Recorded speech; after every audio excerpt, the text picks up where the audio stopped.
దేవుని సేవ పరిచర్యలో నీతి నిజాయితీతో ఏ స్వార్థం లేకుండా దేవుని సేవ చేస్తూ సంఘంలో వచ్చే ప్రతి రూపాయిని కూడా చర్చి కన్స్ట్రక్షన్ కి యూజ్ చేస్తూ అనేక మంది ప్రజలను దేవుని మార్గంలోకి నడిపించేవారు హోలీ చర్చ్ వ్యవస్థాపకులు doctor reverend G Nireekshan Kumar గారు.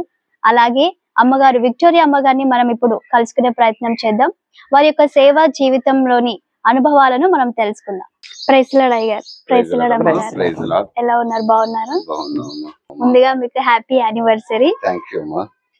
నేను ఇప్పుడు మిమ్మల్ని ఇంటర్వ్యూ చేయాలనుకుంటున్నాను. ఈ సేవా జీవితం తెలుసుకోవాలనుకుంటున్నాను. ముందుగా ఎవరిని ఇంటర్వ్యూ చేయాలంటారు? ముందు అమ్మగారినే చేయండి. అమ్మగారే ముందు సేవకు వచ్చారు నాకంటే ముందు. అయ్యగారు చెప్పినట్టే ముందుగా మిమ్మల్ని ఇంటర్వ్యూ చేస్తాను. అమ్మ చెప్పండి, ఈ సేవా జీవితం ఎలా స్టార్ట్ అయింది? అసలు హైదరాబాద్ ఎప్పుడు వచ్చారు? సేవ ఎలా స్టార్ట్ చేశారు? సేవా జీవితం ఏంటి? 1985 సంవత్సరంలో మేము హైదరాబాద్ వచ్చాము పిల్లలతో కలిసి. మామూలుగా సామాన్యంగా అందరిలాగే ఏదో వచ్చి జాబ్ చేసుకుని ఏదన్నా జీవనోపాధి నిమిత్తం ఏదైనా ఉద్యోగం లాంటివి చేసుకొని బ్రతకాలని వచ్చాము. కానీ ఇక్కడికి వచ్చిన తర్వాత దేవుని సంకల్పాన్ని బట్టి దేవుడు మాకు భారమైనటువంటి సేవ పరిచర్యను చెప్పి ఈ సేవలోకి మమ్మల్ని ముందు కొనసాగిస్తున్నారు. ఓకే, అంటే మీరు సేవ గురించి హైదరాబాద్ రాలేదు, ఏదైనా జాబ్ చేసుకుందాం అన్నట్టుగా వచ్చారు. సో మరి సేవ చేయాలని ఎందుకు అనుకున్నారు? అంటే మామూలుగా ప్రేయర్స్ వాటికి మనం వెళ్తూ ఉంటాము, భక్తిగా ఉండాలి అనేటువంటి ఆలోచన కలిగి ఉండేదాన్ని. ప్రభువుని గురించి ఇంకా తెలుసుకోవాలి, నేర్చుకోవాలి అని ఆసక్తితో ఉన్న సమయంలో అది దైవ సంకల్పం. ప్రభు వారు నాకు ఇచ్చినటువంటి ఆసక్తిని బట్టి ప్రభు పని చేయాలా అనేటువంటి ఆశ కలిగి నేను జీవిస్తున్న సమయంలో దేవుడు అనుకోకుండానే మరి ఈ సేవా పరిచర్యను ప్రభు మాకు అప్పచెప్పారు. ఇక్కడ హైదరాబాద్ కి వచ్చి ఎన్ని సంవత్సరాలు అవుతుంది? రాగానే ఏమైనా జాబ్ అట్లా చేశారా? ఫ్యామిలీ మెంబర్స్ అందరు ఇక్కడికి షిఫ్ట్ అయ్యారా? అంటే అప్పట్లో వచ్చిన తర్వాత అప్పుడు పాస్టర్ గారు రేడియో మెకానిక్ చేస్తూ ఉండేవాళ్ళు. ఆయన పని చేస్తూ ఉండేవారు. నేను మాత్రం మామూలు స్టిచ్చింగ్ చేసుకుంటా ఉండేదాన్ని.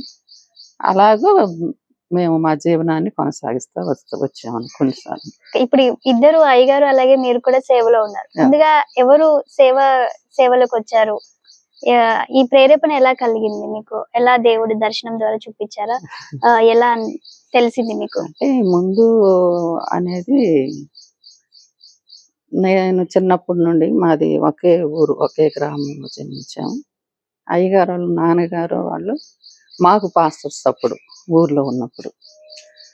అలాగూ అనుకోకుండా వారితో వివాహం జరగడం, మరి వారు పాస్టర్స్ కాబట్టి నేను చిన్నప్పటి నుంచి కూడా పెద్ద అయ్యగారు అంటే అయ్యగారు వల్ల అయ్యగారు ఉన్నప్పుడు నేను అక్కడికి వెళ్ళి చర్చిలో పాటలు పాడడం, చర్చిలో పరిచర్య చేయటం అనేది కొంచెం నాకు ఆసక్తి. మా తల్లి గారు అలా నేర్పారు, దైవికంగా ఉండడానికి అలా నేర్పారు. ఆ విధంగా మేము అక్కడ దేవుని సన్నిధిలో ఉన్నాం కాబట్టి ఆ దేవుని సేవలో ముందుకు సాగాలనే ఆశ నాకు కలిగి ఉండి, అయ్యగారు అప్పటికి ఒకవేళ వాళ్ళు అభిషేకం పొందినటువంటి దైవ సేవకులే మా మామయ్య గారు. ఆ తర్వాత వాళ్ళు రామాయపట్నంలో బైబిల్ ట్రైనింగ్ చేసి అట్లా ఉన్నవాళ్ళు కాబట్టి ముందు తల్లి నడిపింపు మాకు పుట్టింట్లోనే దైవికంగా దేవుణ్ణి ఎరిగాను. ఇక ఆడకు వచ్చిన తర్వాత ఇంకా మా మామయ్య గారితో చర్చికి వెళ్ళడం, పాటలు పాడడం చిన్నప్పటి నుంచి ఉండేది నాకు ఆసక్తి. అలాగూ నేను ఇక్కడికి వచ్చినాక కూడా ఎక్కువ ఫ్యామిలీ కన్నా పిల్లల కన్నా దేవునికి ప్రథమ స్థానాన్ని ఇచ్చేదాన్ని. అలాగూ నేను దేవుని సేవలో ముందుగా రావడం. మరి ఇక్కడికి వచ్చిన తర్వాత కృపానందమయ్య గారని వారు ఉన్నారు. వారు సేవ చేస్తూ ఉన్నప్పుడు ఎవరు చెప్పకుండానే తెలియకుండానే నాకు మరి పరిశుద్ధాత్మ నడిపింపని నేను అనుకుంటున్నాను. సండే స్కూల్ నడిపించటం కానీ, స్త్రీల మీటింగ్ నడిపించటం, ఇలాగూ అయ్యగారి కంటే 10 సంవత్సరాల ముందు దేవుని పరిచర్యలో ఉంటూ వచ్చాను. ఓకే, అంటే ఇప్పటి వరకు ఎన్ని సంఘాలను కట్టారు మీరు? ఎంతమంది విశ్వాసులు వస్తూ ఉంటారు మీ దగ్గరికి? ఎన్ని సంఘాలంటే ఇప్పుడు ప్రస్తుతానికి 4 సంఘాలు, ఇక్కడ ఒక 2 సంఘాలు, ఆ తర్వాత కుత్బులాపూర్లో ఒక సంఘం, అయోధ్య నగర్లో ఒక సంఘం. అంతకు ముందు కూడా ఒక చర్చి కట్టాము మేము. ఇక్కడ వేరే చోట మేము సేవ చేయడం ప్రారంభించిన తర్వాత అక్కడ చర్చి కట్టాము. అక్కడ అన్నీ చేసాము. కానీ అది వేరే వాళ్ళది కాబట్టి వాళ్ళు ఆ చర్చి మళ్ళీ మాకు ఇల్లుగా ఉండాలి, మీరు వెళ్ళిపోండి అని చెప్పినప్పుడు ఆ చర్చి వదిలి రావడం జరిగింది. ఆ లెక్కను చూస్తే మేము దగ్గర దగ్గర 6 చర్చిలు కట్టినట్టు ఓకే. దేవుని పరిచయం. చెప్పండి అమ్మా, ఇప్పుడు మీరు ఎక్కడ, ఏ డిస్ట్రిక్ట్ నుంచి వచ్చారు ఇక్కడ హైదరాబాద్ కి? మేము ప్రకాశం డిస్ట్రిక్ట్ నుండి వచ్చాము. ఆ తర్వాత పాళ్ళూరు అనేటువంటి గ్రామము. ఆ గ్రామంలో మా తండ్రి గారు మా తాతల కాడి నుంచి కూడా అక్కడే ఉండేవారు. మేము అక్కడి నుంచి వచ్చాం. మా తండ్రి గారు వచ్చేసి ఆయన మామూలు పొలిటికల్గా ప్రెసిడెంట్గా ఉండేవారు. మా తల్లి గారు మాత్రం ఇంటి దగ్గరే ఉండేవారు. ఆమె మామూలుగా కొంచెం దైవికంగా, మా అమ్మమ్మ వాళ్ళు కూడా దైవికం అనేటువంటి దేవునికి సంబంధించినటువంటి భక్తి విశ్వాసంలో వారు బలంగా ముందుకు సాగేవారు. అలాగే మా తల్లి గారు కూడా మమ్మల్ని ప్రభువులోకి నడిపించారు. మేము 6 పిల్లలు మా అమ్మ నాన్నగారికి. నాకంటే పెద్దవాడు మా అన్నయ్య ఉన్నాడు. ఆ తర్వాత నా తర్వాత మరి 3 తమ్ముళ్ళు, ఒక చెల్లి ఉన్నారు. ప్రస్తుతానికి వాళ్ళు అక్కడే ఉన్నారు. సో మీ ఫ్యామిలీ ఒక్కరు ఇక్కడికి వచ్చేసారు. వచ్చాము. ఇప్పుడు దాదాపుగా 30 సంవత్సరాల నుంచి మీరు ఇక్కడ సేవ చేస్తూ ఉన్నారు. అంటే మరి ఆ టైంలో మీకు ఎక్కువ ఈ ట్రాన్స్పోర్ట్ ఫెసిలిటీస్ లేవు కదా, అలాంటి టైంలో మీరు ఎలాంటి ప్రాబ్లమ్స్ ఫేస్ చేశారు? ఎక్కడెక్కడ వెళ్ళేవాళ్ళు సేవ మేము అప్పుడు చేయడానికి? ఇక్కడ కుత్బులాపూర్, అయోధ్య నగర్ అటు ప్రాంతంలో కూడా మనకు చర్చెస్ ఉన్నాయి కాబట్టి ప్రేయర్కి వెళ్ళేవాళ్ళం.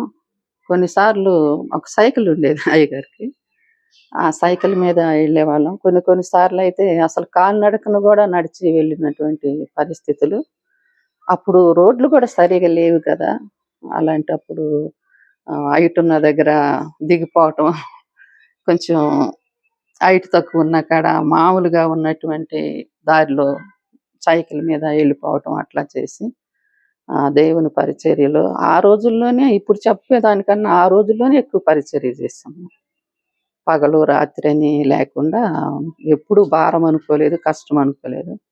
దేవుని పరిచర్య ఉంది కాబట్టి వెళ్ళాలి అనేటువంటి ఉద్దేశంతో కాలినడకనే కొన్నిసార్లు ఇటు కంపెనీల్లో నుంచి వెళ్ళేవాళ్ళం. కుత్బులాపూర్, అయోధ్య నగర్ అక్కడికి పరిచర్య కొరకు. అంటే మీ సేవా జీవితంలో ఎలాంటి ఒడిదుడుకులు ఎదుర్కొన్నారు? ఏది మనకి అంటే ఈజీగా ఏది రాదు. ఏ పని చేయాలన్నా, ఏ చేయాలన్నా కూడా అందులో కొంచెం కష్టం అనేది ఉంటుంది. సో మీరు ఎలాంటి ప్రాబ్లం ఫేస్ చేశారు? అలాంటి టైంలో అసలు మీరు ఏమనుకున్నారు? చాలా మంది సేవ అంటే సావు అనే ఒక మాట అయితే మధ్య కాలం కొంచెం వింటూ, అసలు నిజమేనా, అలా అనుకోవచ్చా మనం? అంటే మనం అనుకోవటం అని అంటే మనకున్న సమర్పణ బట్టి ఉంటుంది అది. ఎప్పుడు మేము కష్టం అని అనుకోలేదు. చాలా సార్లు కొన్ని ఇబ్బందులు పడ్డాము. భోజనం విషయంలోనే కానీ, లేకపోతే ఏదైనా ఇంటి విషయంలోనే కానీ, ఇలాగ చాలా ప్రాబ్లమ్స్ మేము ఫేస్ చేసాం. కానీ మాకు ఎప్పుడు అది ఒక శ్రమ, బాధ, మనం కష్టపడుతున్నామే అనేటువంటిది ఎప్పుడు మాకు అనిపించలే అసలు. ఇంకా చేయాలి అనేటువంటిది తెల్లవారగానే ఎప్పుడెప్పుడు ప్రభు పని కొరకు వెళ్ళాలి, ఎవరికి సువార్త ప్రకటించాలి, ఎవరు కష్టంలో బాధలో ఉన్నారు వాళ్ళ దగ్గరికి వెళ్ళి పరామర్శించాలి, వారి కొరకు ప్రార్థన చేయాలన్నటువంటి ఆ ఆశ, ఆ తపన మాత్రం ఉండేది. కానీ ఇంట్లో లేమి బట్టి ఇది లేదే అని ఎప్పుడు అనుకోలేదు. పిల్లల్ని కూడా మేము ఆ విధంగానే పెంచుకుంటూ వచ్చాం. పిల్లలు చిన్న పిల్లలు, అప్పుడు చిన్న పిల్లలు, అంతా 10 సంవత్సరాల లోపు పిల్లలే. ఎంతమంది పిల్లలమ్మా? నాకు 3 పిల్లలమ్మా, ఒక కుమారుడు, 2 కుమార్తెలు. మరి వాళ్ళు కూడా ఎప్పుడు ఇబ్బంది పడి కష్టపెట్టి దేని గురించి అయినా మమ్మల్ని ఇబ్బంది పరిచినట్లుగా నాకు ఎప్పుడు అనిపించలేదు అసలు. వాళ్ళు ఏం చేస్తూ ఉంటారు? సేవ చేస్తుంటారా? ఇప్పుడు సేవ చేస్తారు. అందరు సేవలోనే ఉన్నారా? అంటే చిన్న పాప, అందరూ 3 సేవలోనే ఉన్నారు చెప్పడానికి ఇప్పుడైతే. ఇంకా ఎలా మీరు అంటే చాలా ఇయర్స్ బ్యాక్ నుంచి సేవ చేస్తున్నట్టు చిన్న పిల్లలు అయి ఉంటారు, వాళ్ళు మీకు ఎలా సపోర్ట్ చేసేవాళ్ళు? ఒకవేళ పిల్లల్ని వదిలి మీరు దూరం వెళ్ళాలి సేవకి అన్నప్పుడు మీ ఆలోచన ఎలా ఉండేది? పిల్లలు మీకు ఎలా సపోర్ట్ చేసేవాళ్ళు? వాళ్ళని ఎవరు కేర్ చేసేవాళ్ళు? ఇప్పుడు సపోర్ట్ అంటే మేము సేవకి వెళ్ళాను అనుకో, వెళ్ళబోయేసరికి వాళ్ళకి కావాల్సిన ఏవో రెడీ చేసేసి వెళ్ళిపోతా ఉండేవాళ్ళం. కానీ మాకు ఇది లేదు, ఇది చేయకుండా వెళ్ళావేంటి, మాకు ఇట్లా మాకు అవసరం అని ఎప్పుడు మా పిల్లలు కూడా ఒత్తిడి చేయలేదు. అలాంటి పరిస్థితి కూడా నేను రానియలేదు. ఎందుకంటే వాళ్ళకి ఏం కావాలో అవి ఉన్న కాడికే, అంటే ఏదో పెద్ద కాదు కానీ ఎక్కువ కాదు కానీ ఉన్న కాడికి ఈరోజు పిల్లలకి ఏం కావాలా, భోజనమే కానీ వాళ్ళకి ఏదైనా కావాల్సినటువంటి అన్ని వాళ్ళకి సిద్ధపరిచి వెళ్ళేదని. వాళ్ళు కూడా ఏదన్నా లేకపోయినా తక్కువైనా మరి నాకు ఇది తక్కువైపోయింది, మీరు ఇది చేయకుండా ఎందుకు వెళ్ళారు అని ఇది చేయలేదు. ఇంకా ఒక విధంగా చెప్పాలంటే మేము సేవలో ఉన్నప్పుడు వాళ్ళు మాకు సపోర్ట్గా మరి ప్రేయర్స్లో కానీ పాటలు పాడే విషయంలోనే కానీ వాక్య పరిచర్యలో కానీ వాళ్ళు మాకు చాలా సపోర్ట్గా ఉండేవాళ్ళు. మా పిల్లలు మాత్రం ఎప్పుడు వాళ్ళు నన్ను ఇబ్బంది పెట్టి కానీ మరి ఎప్పుడు కష్టపెట్టినట్టుగా నా ఆలోచనలో కూడా ఎప్పుడు లేదు. వాళ్ళంతా అంటే వాళ్ళకి తెలిసిన జ్ఞానాన్ని బట్టి వయసుని బట్టి వాళ్ళ పరిమితిలో వాళ్ళు ఉంటా వచ్చారు. మాకు చాలా సహకారంగా ఉండేవారు.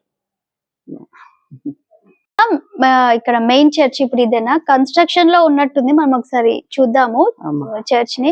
ఇంకా కన్స్ట్రక్షన్ అవుతున్నట్టు కనిపిస్తుంది. ఇంత పెద్ద చర్చ్ ని ఎలా కట్టగలుగుతున్నారు ఏంటి? ఇంత పెద్ద చర్చి అంటే అది కేవలం మా సంఘంలో ఉన్నటువంటి మా ఆత్మీయ పిల్లలు వారి యొక్క కష్టం ఫలమే అనుకోవాలి. మేము ఎక్కడ వేరే చోట నుంచి ఏది కూడా మేము ఇప్పుడు ఆశించలేదు.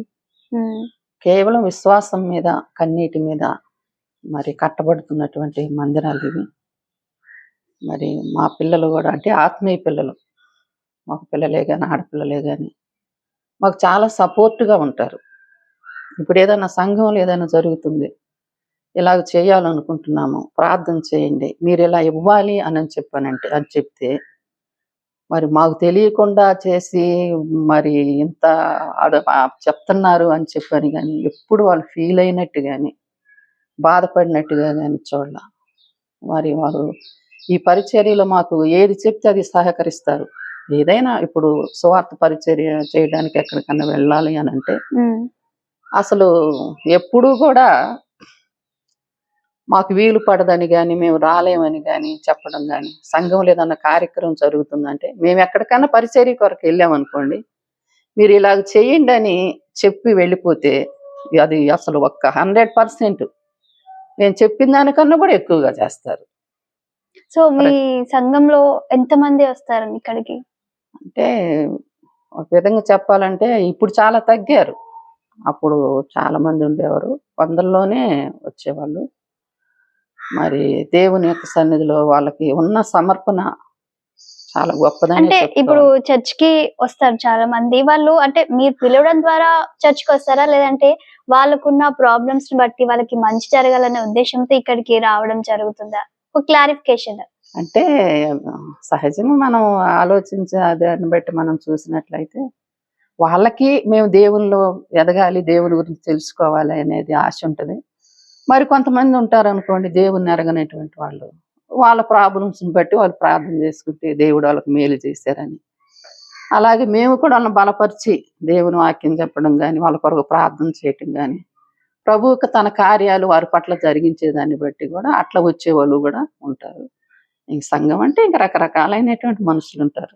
ఓకే, సో మనం కొంచెం ముందుకెళ్ళి ఇంకా కొన్ని విషయాలు తెలుసుకునే ప్రయత్నం చేద్దాం. ఇప్పుడు ఇది మెయిన్ చర్చ్ అంటున్నారు కదా, ఇంకా బ్రాంచెస్ ఉన్నాయా? దీనికి ఎన్ని బ్రాంచెస్ ఉన్నాయి, ఎక్కడెక్కడ ఉన్నాయి? అంటే ఇప్పుడు ఇక్కడ ఇదివరకు మేము పాత ఇంట్లో ఉండేవాళ్ళం.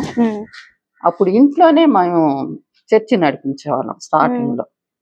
అది కూడా దేవుడు నాకు కృష్ణానగర్ లో మేము ఒక 3 సంవత్సరాలు ఉన్నప్పుడు ప్రభు దర్శనంలో చూపించాడు ఆ ఇల్లు. ఆ దర్శనాన్ని బట్టే మేము ఇక్కడికి రావడం జరిగింది. దేవుడిచ్చినటువంటి దర్శనాన్ని బట్టి అక్కడ మందిర నిర్మాణం కూడా జరిగింది.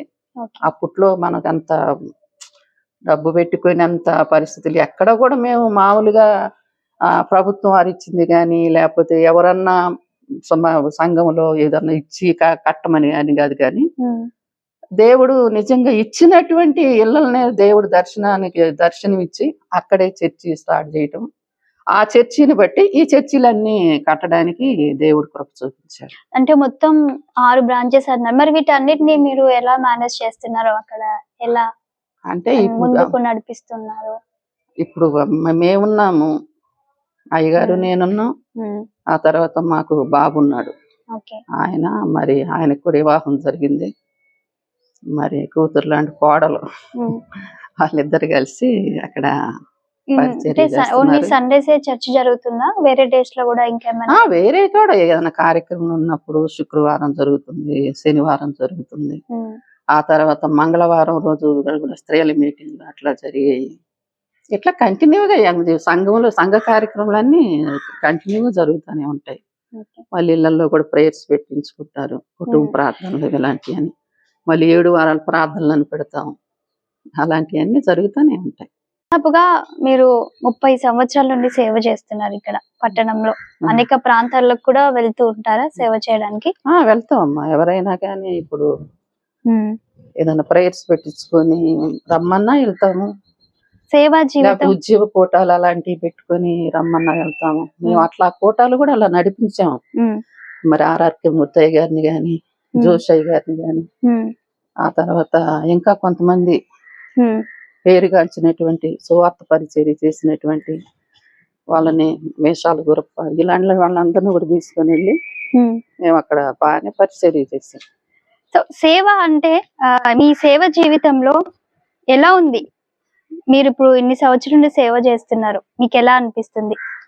మాకు చాలా సంతోషం అనిపిస్తుంది. మేము చేస్తే చాలా తక్కువే అనిపిస్తుంది నాకైతే. ఉమ్, మేము చేసిన సేవ చాలా తక్కువే. ఇంకా చెయ్యాలనేటువంటి ఆశ, ఎక్కువగా చెయ్యాలనే ఆశ ఉంటుంది. ఉమ్, ఎందుకంటే మేము లేకపోయినా మా బాబు ఉన్నారు, మా పెద్ద పాప, మా పెద్ద అల్లుడు గారు కూడా పాస్టర్సే. ఉమ్. ఒకప్పుడు ఇక్కడ నుండి చేశారు వాళ్ళు కూడా. వాళ్ళకున్న సేవా భారాన్ని బట్టి మా వియ్యంకుడు కూడా ఆయన సేవకులు. సో ఇప్పుడు ఇదంతా ఇట్లా కన్స్ట్రక్షన్ చేస్తున్నారా? ఉమ్. ఇప్పుడు మొత్తం ఈ హాల్లో ఎంత మంది కూర్చోవచ్చు? మా ఆలోచన ప్రకారం మా ఆశ ఏంటంటే దగ్గర దగ్గర 1000 మంది దాకా కూర్చోవాలి ఇక్కడ. అంతకు మించి కూడా 1500 2000 మంది చర్చిలో ఆరాధన చేయాలనే ఆశతోనే ఇట్లా మనం తలపెట్టాము. ప్రభు ఇంతవరకు తీసుకొచ్చాడు. అసలు సేవ అంటే ఏంటి? సేవ అంటే మీ ఉద్దేశం ఏంటి? మీరు ఏం చెప్తారు? కానీ ప్రభు పని అనేటువంటిది ఇష్టంగా చేయాలి. ఏదో కష్టంగా నాకు దేవుడి సేవకు చెప్పాడు కాబట్టి ఇది నేను చెయ్యాలి అన్నటువంటి ఆలోచన కాదు. మనస్సు పూర్తిగా ఇష్టంగా దేవుని సేవ చేయాలి. మరి దేవుడిచ్చినటువంటి పనిని నమ్మకంగా చేయాలి. ప్రభువారు కూడా ఈ భూలోకానికి దేవుడే పంపించాడు. పంపించినటువంటి దేవుని పనిని ఎంత ఇష్టంగా, ఎంత శ్రద్ధగా, కష్టం వచ్చినా, శ్రమ వచ్చినా, నిందలు వచ్చినా, అవమానాలు వచ్చినా దేవుని పని చేయటానికి ఆయన కూడా ఒక సేవకుడిగా నీ లోకానికి వచ్చాడు. యేసుక్రీస్తు ప్రభువారు దాసుడిగా వచ్చాడని బైబిల్లో ఉంది. కాబట్టి వచ్చినటువంటి ఆయన దేవుని పనిని నమ్మకంగా చేశాడు. శరీరధారితో దేవుడు ఉన్నప్పుడు యోహాను సువార్త 17వ అధ్యాయంలో కూడా ప్రార్థన చేస్తూ కూడా, తండ్రి నీవు నాకు ఇచ్చినటువంటి పనిని నేను నమ్మకంగా చేశాను. నీవు నాకు ఇచ్చినంటే తిరిగి మళ్ళీ దేవుని దగ్గరికి వెళ్ళే సమయం సమీపించిందని ఆయన గుర్తెరిగి, చేయుటకు నీవు నాకు ఇచ్చిన పని నేను సంపూర్ణంగా నెరవేర్చి భూమి మీద నేను నిన్ను మహిమపరిచానయ్యా అని అన్నాడు. ఇట్లా సేవ చేస్తున్నప్పుడు మీరు వేరే ప్లేస్ లకు వెళ్ళినప్పుడు కానివ్వండి, లేదంటే మీ సంఘస్థులు ఎవరైనా కానివ్వండి, తెలిసో తెలియకో మీ గురించి, సేవ గురించి, మినిస్ట్రీ గురించి కానీ తప్పుగా నెగిటివ్ గా మాట్లాడినప్పుడు మీరు బాధపడిన సందర్భాలు ఉన్నాయి? ఆ టైంలో మీ మనసు మీకు ఏం చెప్తుంది? మీరు ఎలా దాన్ని పాజిటివ్ గా రిసీవ్ చేసుకున్నారా? ఏమనుకుంటారు? అలాంటి ఎప్పుడు జరగలేదు నా జీవితంలో. జరిగినా అది కామన్ కదమ్మా. దేవుని పరిచర్య చేస్తా ఉంటే అది ప్రభువుకే తప్పల. ఆయన ఈ లోకానికి వచ్చి దేవుని పని చేస్తున్నప్పుడు ఎంతో మంది ఎన్నో రకాలుగా శాస్త్రులు, పరిసయ్యులు, అధికారులు, సద్దుకాయలు రకరకాలుగా ఆయన విమర్శించారు. అంత మాత్రం చేత తండ్రి అప్పు చెప్పిన పనిని ఆయన ఎప్పుడు కూడా మానుకోలేదు కదా. మరి ప్రభువారికి సహితమే యేసుక్రీస్తు ప్రభువారి శరీరంతో ఉన్నప్పుడు ఆయనకి జరిగినప్పుడు మానవ మాత్రులు మనమే పాటి వాళ్ళం. ఈ మధ్య కాలంలో సహజంగా జరుగుతాయి. ఈ మధ్య కాలంలో క్రైస్తవులు మతం మారుస్తున్నారు అనేది ఎక్కువగా ఫోకస్ చేస్తున్నారు. మరి మీరేం చెప్తారు? అలా విన్నప్పుడు మీరు చెప్పే ఆన్సర్ ఏంటి? ఇది మార్చడానికి మనం ఏదో వాళ్ళని చెప్పి చెయ్యాలంటే వారి మనసులో లేని మనం వాళ్ళు మనం చెప్తే వాళ్ళు వింటారా? వినరు. అది హృదయంలోనే కలుగుద్ది. అది ఎవరన్నా ఏది చేసినా కూడా వాళ్ళు ప్రభువుని అంగీకరించారు, దేవుడు వాళ్ళకు మేలు చేశాడు, కార్యం చేశాడు, వాళ్ళ నమ్మకం స్థిరపడింది, వారి విశ్వాసం వర్ధిల్లింది. కాబట్టి వాళ్ళే వస్తారు. ఎవరో మనం తప్పకుండా మనం బలవంతం చేస్తే ఎవరు రారు కదా. బలవంతం చేసి మనల్ని ఎవరిని రక్షించలేము. మనం హృదయపూర్వకంగా వస్తారు అంతే. అమ్మ చెప్పండి, ఇప్పుడు మీలాగా ఎంతో మంది సేవకులు నమ్మకంతో దేవునికి సేవ చేస్తున్నారు. అలాంటి వారికి, అలాగే ఇంకా సంఘాలలో స్థిరపడ్డ విశ్వాసులకు మీ సేవా జీవితం యొక్క అనుభవాలను బట్టి మీరు ఇచ్చే సందేశం ఏంటి? అదే నేను చెప్పాను కదా, ప్రభు పని అనేటువంటిది పౌలు గారు కూడా అన్నారు, నాగటి మీద వేసి చెయ్యి వెనక్కి తిరగొద్దని. వస్తాయి, శ్రమలు వస్తాయి, కష్టాలు వస్తాయి, బాధలు వస్తాయి. భక్తులు కూడా చెప్పారు, కరువైన ఖడ్గమైన వస్త్రహీనత అయినా క్రీస్తు ప్రేమ నుంచి నన్ను ఏది ఎడబాపనేస్తాను. కాబట్టి దేవుడు అప్పచెప్పినటువంటి పనిని నమ్మకంగా మనం చేయాలి. అది కష్టం అనుకోకూడదు. మనుషులు కదా, ఏదేదో రకరకాలుగా అంటారు. సంఘాలు ఈ విభేదాలు అనేటువంటి తప్పకుండా వస్తాయి అని కూడా దేవుడు చెప్పాడు కదా. దేవుని బిడ్డలకి శ్రమలు వస్తాయి, కష్టాలు వస్తాయని. కాబట్టి అవి సహజం. కాబట్టి వాటన్నిటిని పట్టించుకొని దేవుని పని నిర్లక్ష్యం చేయకుండా ప్రభు పనిని ఇంకా శ్రద్ధగా ఎంత కష్టం వస్తుందో అంత ఎక్కువగా మనం దేవుళ్ళు బలపడి దేవుని పని చేయాలనేది నా ఆలోచన. చాలా వందనాలమ్మా. ఎన్నో విషయాలు మీ సేవా జీవితం గురించి నేను తెలుసుకున్నాను ఈ రోజు మిమ్మల్ని ఇంటర్వ్యూ చేయడం ద్వారా. ఇప్పుడు మనం అయ్యగారిని కూడా ఇంటర్వ్యూ చేద్దాం. సో ఇలాగే మీ జీవితంలో మీ చివరి వరకు కూడా ముందుకు వెళ్తూ నమ్మకంగా దేవుని పరిచయం చేసి ఇంకా అనేక ఆత్మలను దేవుని మార్గంలో నడిపించాలని నేను మనస్ఫూర్తిగా కోరుకుంటున్నాను. Happy 26th anniversary. Okay friends, చూసారు కదా అమ్మగారు వారి యొక్క సేవ జీవితం యొక్క అనుభవాలను, ఒడిదుడుకులను అన్ని వివరించారు. ఇప్పుడు మనం అయ్యగారిని కూడా ఇంటర్వ్యూ చేసి అనేక విషయాలను తెలుసుకుందాం. అయ్యగారు, ఇప్పుడు మీ టైం వచ్చేసింది. చెప్పండి అయ్యగారు, సేవా జీవితం ఎలా స్టార్ట్ చేశారు? అమ్మగారు చెప్పారని సేవలకు వచ్చారా, లేకపోతే దేవుడు మీకు పిలుపునిచ్చారా?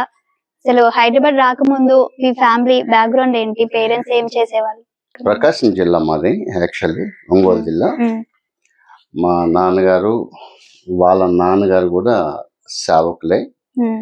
మేము బ్యాప్టిస్ట్ సంస్థకు చెందినటువంటి వాళ్ళము.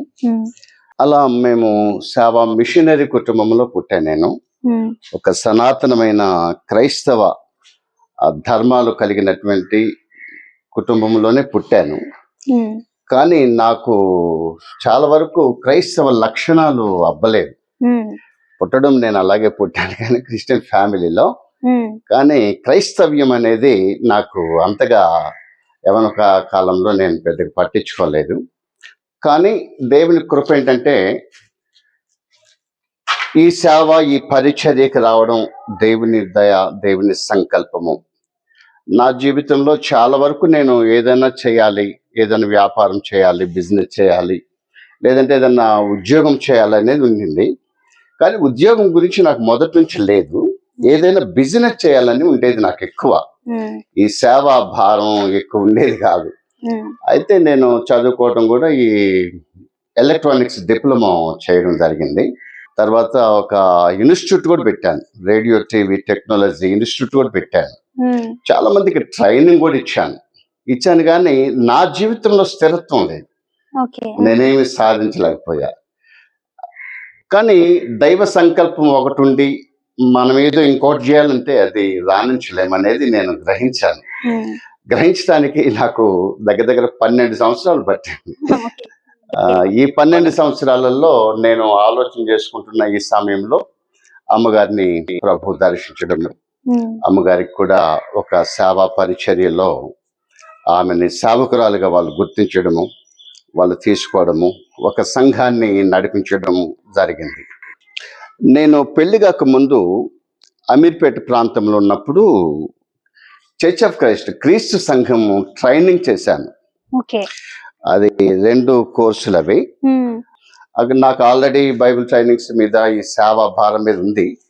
కానీ నా మోటో వచ్చేసి బిజినెస్ చేద్దామనే ఆలోచన ఉంటుంది, కానీ నేను చేయలేకపోయాను. అది దాంట్లో నన్ను ప్రభువే రాణించలేకపోయాను, నేను సక్సెస్ కాలేకపోయాను దాంట్లో.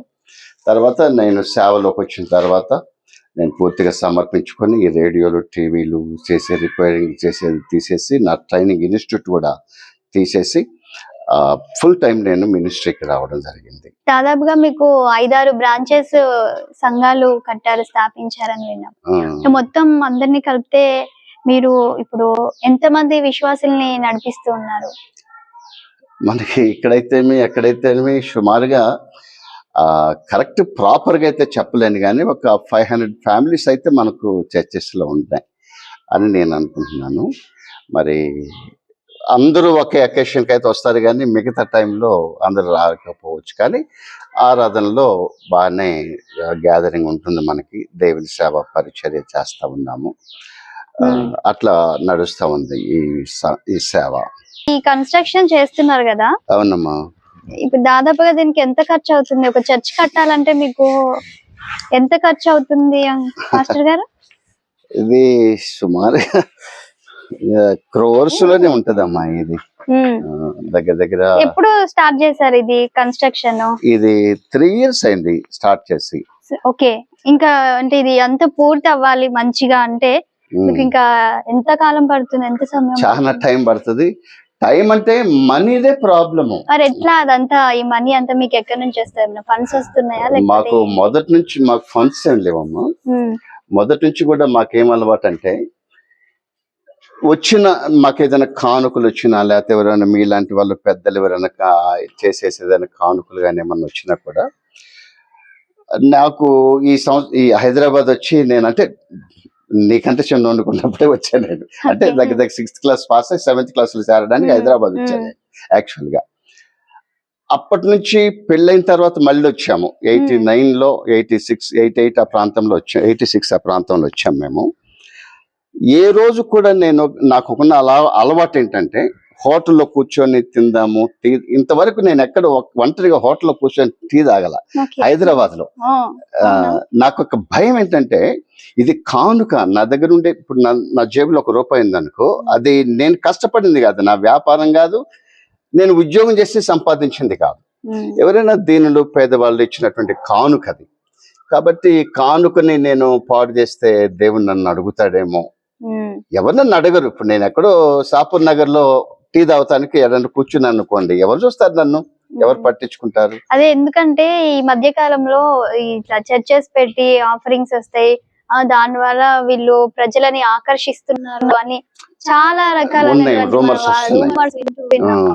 అలాంటి వాటికి మీరు ఏం చెప్తారు? నేను అంటే కరెక్ట్ గా చెప్పాలంటే అమ్మా, అది జరగడం లేదని మాత్రం నేను అనను.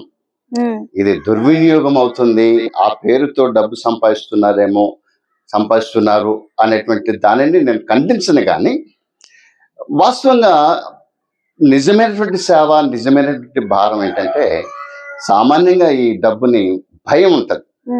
అరే ఇది కానుక కదా, నేను ఈ చెప్పులు కొనుక్కుంటే, లేకపోతే ఇక్కడ కూర్చొని టీ తాగితాయి, లేకపోతే ఏదైనా ఆర్డర్ పెట్టుకొని జొమాటోలోనో స్విగ్గీలోనో నేను ఆర్డర్ ఇచ్చి తెప్పించుకుంటే దేవుడు నన్ను అడుగుతాడేమో, దేవుడు నన్ను చూస్తున్నాడేమో అన్న భయం మాత్రం మాకు బాగుంది పాప.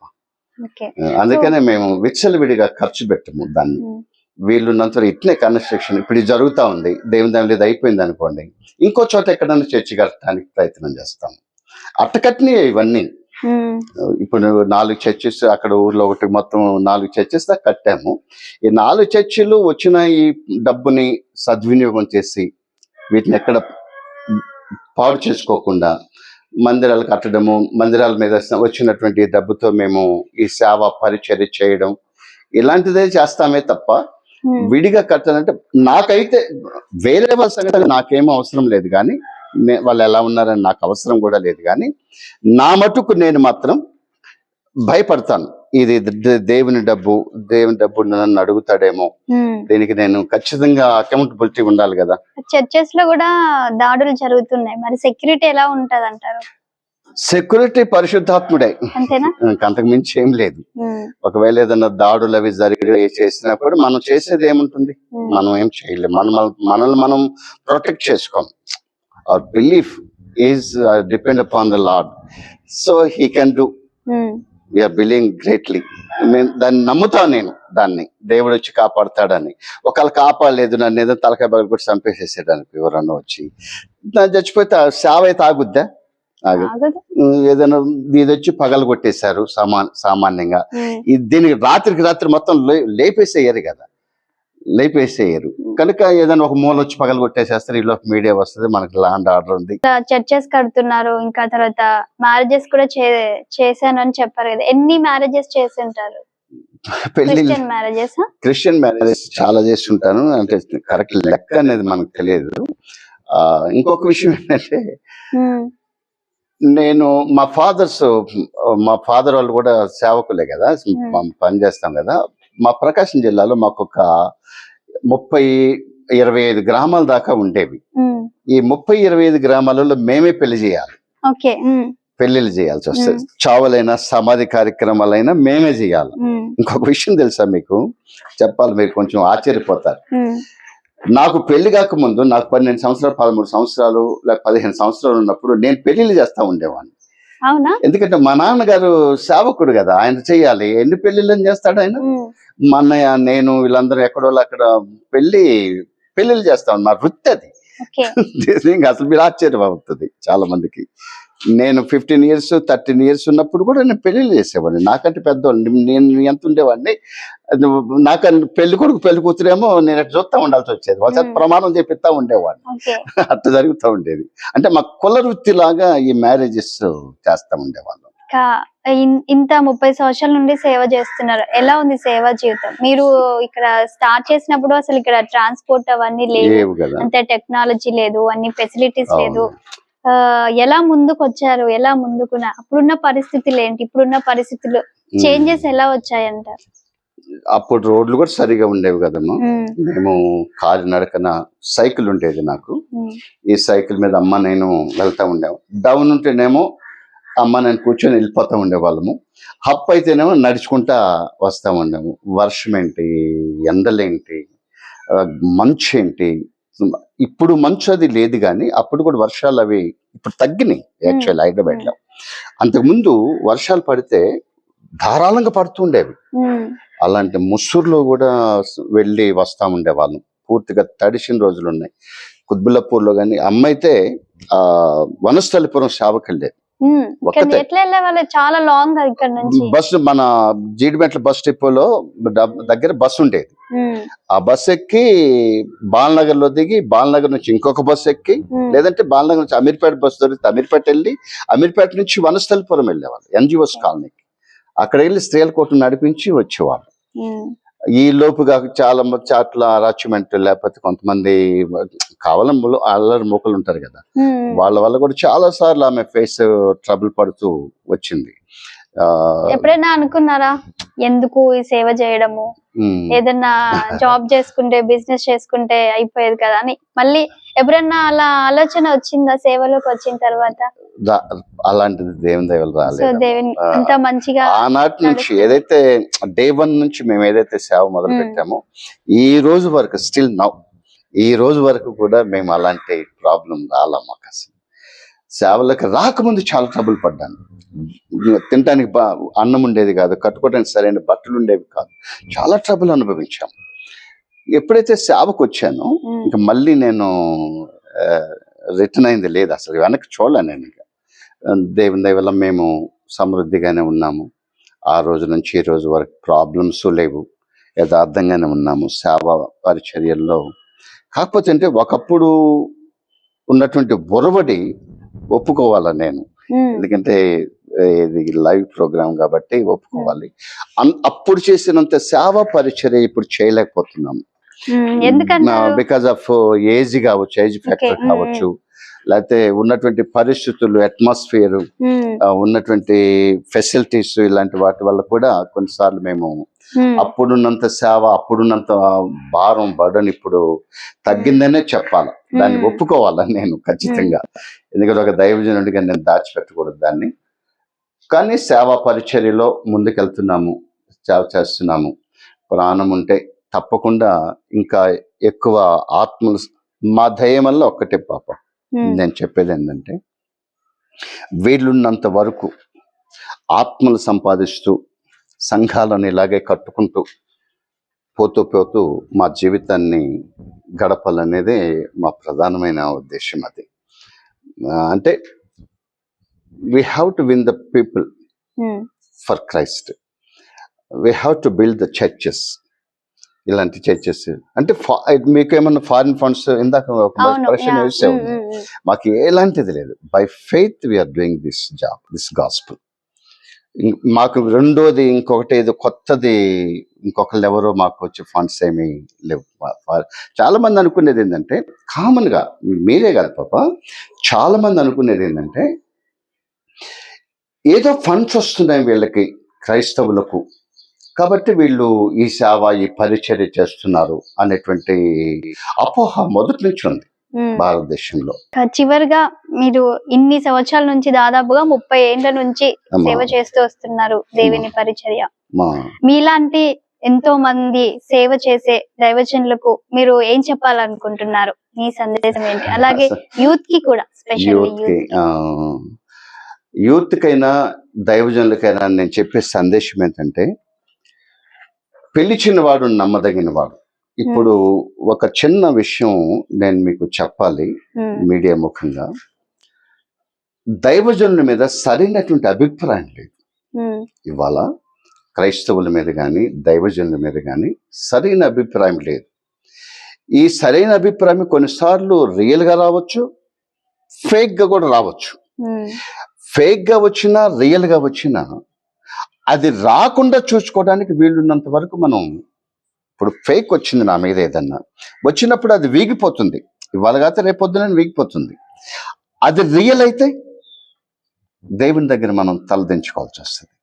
కాబట్టి నేను దైవజనులకి చేసే పని ఏదో నిస్వార్థంగా, పర్ఫెక్ట్గా, దేవునికి భయపడుతూ, పరిశుద్ధాత్మకు లోబడి సేవ చేస్తే బాగుంటుందని సేవకులకి నేను ఇచ్చే సలహా.